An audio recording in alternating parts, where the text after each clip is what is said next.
రాష్ట్రంలో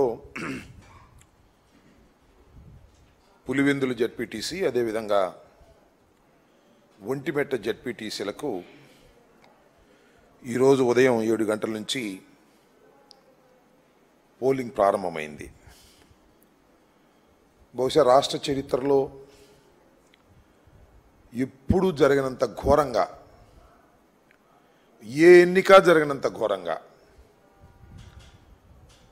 2017లో నంద్యాల ఉప ఎన్నికల కన్నా ఘోరంగా ఓట్లు వేసుకునేటటువంటి పరిస్థితిని తెలుగుదేశం ముందుగా ప్లాన్ చేసుకుని ఈ పోలింగ్ జరుగుతా ఉన్నట్టుగా ప్రారంభమైన తర్వాత చాలా క్లియర్గా అర్థమైపోయింది. పులివెందుల్లో జరుగుతున్నటువంటి ఎన్నికల్లో పోలింగ్లో పాల్గొన్న వాళ్ళు పులివెందుల సెగ్మెంట్కు చెందినవారు కాకపోవటం చాలా విచిత్రం. వాళ్ళు ఎక్కడి నుంచి వచ్చారంటే జమ్మలమడుగు నుంచి, పక్కన ఉన్నటువంటి కమలాపురం నుంచి, ఈ ప్రాంతాల నుంచి పెద్ద ఎత్తున తెలుగుదేశానికి చెందినటువంటి కార్యకర్తలనండి, రౌడీలనండి వచ్చి క్యూలో నిలబడి పులివెందుల్లో ఓట్లు వేస్తున్నటువంటి దృశ్యాలు మనం చూస్తున్నాం. రామసుబ్బారెడ్డి గారు జమ్మలమడుగు మాజీ శాసనసభ్యుడు, మాజీ మంత్రి, ఆయన ఒక ప్రెస్ మీట్ పెట్టి చాలా వివరంగా చెప్పాడు. ఫోటోలు కూడా రిలీజ్ చేశాడు. ఇదిగో ఈ ఓటు వేస్తున్నవాడు పులివెందుల్లో పలానా గ్రామంలో ఓటు వేస్తున్న వ్యక్తి ఆ ప్రాంతపు వ్యక్తి కాదు, మా జమ్మలమడుగు నుంచి వెళ్ళిన పలానా సుబ్బారావు అని చెప్పాడు. ఇంతకన్నా సాక్ష్యాధారాలు ఏం కావాలని అడుగుతా ఉన్నా. పులివెందుల్లో ఉన్నటువంటి 10,601 ఓట్లలో మరి ఎన్ని పోలైనయో సాయంత్రానికి తెలుస్తుంది, కానీ మోర్ దాన్ 50% పక్క గ్రామాల నుంచి, అంటే ఆ సెగ్మెంట్లో లేనటువంటి ఓటర్లు వచ్చి తమ ఓటు హక్కును వినియోగించుకున్నారు.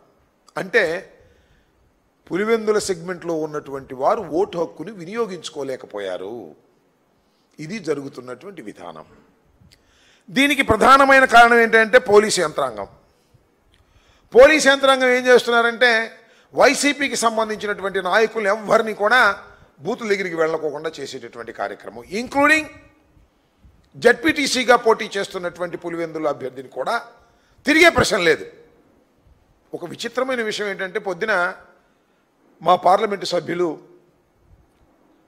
అవినాష్ గారిని అరెస్ట్ చేశారు. పొద్దున అరెస్ట్ చేసి ఎక్కడ తీసుకెళ్తున్నారో తెలియదు, కారు ఎక్కించుకు తీసుకెళ్ళారు.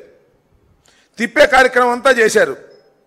తిప్పిన తర్వాత అక్కడ ఎర్రగొండలలో అక్కడ మా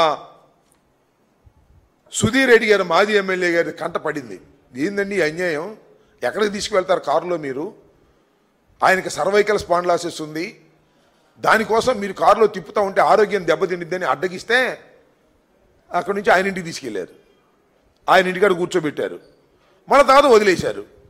మళ్ళీ వచ్చేసి పులివెందులో తన ఆఫీసులో కూర్చున్నాడు, వైఎస్ఆర్ కాంగ్రెస్ పార్టీ ఆఫీసులో.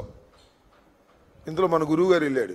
గురువుగారు తెలుసుగా, పత్యాపారం చేసే గురువు గారు, డిఐజీ గారు, వీళ్ళు అక్కడ కూర్చున్నాడు.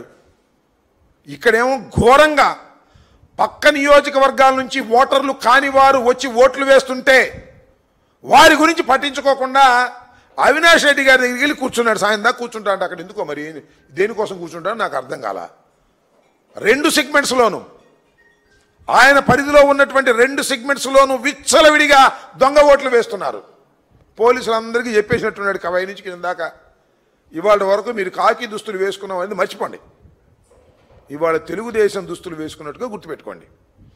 అందువల్ల ఎవరైతే వైసీపీ ఓటర్ అనుకుంటాడో వాడు రాని మాకండి, ఎవడైతే తెలుగుదేశానికి ఓటేస్తాడనుకుంటాడో వాడిని తీసుకెళ్ళి మర్యాద చేసి ఓటేసేయండి, వాడు ఓటర్ కాకపోయినా సరే అనేటువంటి పద్ధతుల్లో డిఐజీ